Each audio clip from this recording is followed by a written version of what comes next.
বিগত 16 বছরে ফ্যাসিস্ট হাসিনা অসংখ্য মানুষকে মিথ্যা মামলা দিয়েছিল কিনা? ফ্যাসিস্ট হাসিনার দোসররা অসংখ্য মানুষকে জেলখানায় অন্যায়ভাবে রেখেছিল কিনা? ফ্যাসিস্ট হাসিনার দোসররা অসংখ্য মানুষকে ওই ডিবিএ হাজতে হাউন আঙ্কেলের কাছে পাঠিয়েছিল কিনা? আপনারা বলুন, ওই ফ্যাসিস্ট হাসিনার দোসররা বিভিন্ন জায়গায় বিভিন্ন নামে চাঁদাবাজি করেছিল কিনা? যদি এগুলো করে থাকে তাহলে 16 বছর পরে যেই অভ্যুত্থান গঠিত হয়েছে ছাত্র জনতার অংশগ্রহণের কারণে, আজকেও যদি অন্য কিছু মানুষ অন্য কোন রূপে এই কাজগুলো করে তাহলে কি আমরা এগুলো সমর্থন করি? ছাত্র জনতাকে এগুলো সমর্থন করে? 24-এর গণঅভ্যুত্থানের সাথে এই স্পিরিটের সাথে সেটি কি যায়? আমরা স্পষ্ট করে শুধু নারায়ণগঞ্জ নয়, আজকের এই মঞ্চ থেকে পুরো বাংলাদেশকে একটি কথা বলে দিতে চাই। বাংলাদেশের যে নতুন তরুণ প্রজন্ম আসছে, সেই তরুণ প্রজন্ম একটি সুন্দর বাংলাদেশ চায়।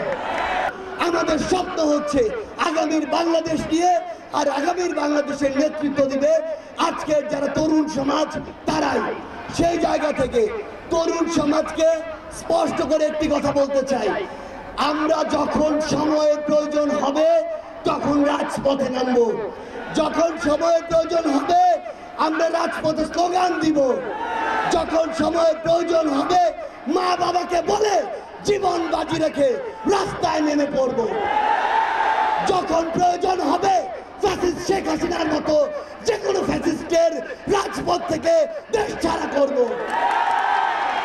আবার যখন প্রয়োজন হবে তখনই এই 24-এর মতো আরো গণঅভ্যুত্থান ঘটাবো। কিন্তু আরেকটি জিনিস মনে রাখতে হবে, এই তরুণ সমাজকে যোগ্য হয়ে যদি গড়ে উঠতে হয় তাহলে সবার আগে যে জিনিসটি প্রয়োজন সেটি হচ্ছে এই তরুণ সমাজকে সুশিক্ষায় স্বশিক্ষায় মেধাবী দক্ষ তরুণ সমাজ হিসেবে গড়ে তোলা। আমরা আমাদের এই ছাত্র জনতার হাতেই ভবিষ্যৎ বাংলাদেশ দেখতে চাই।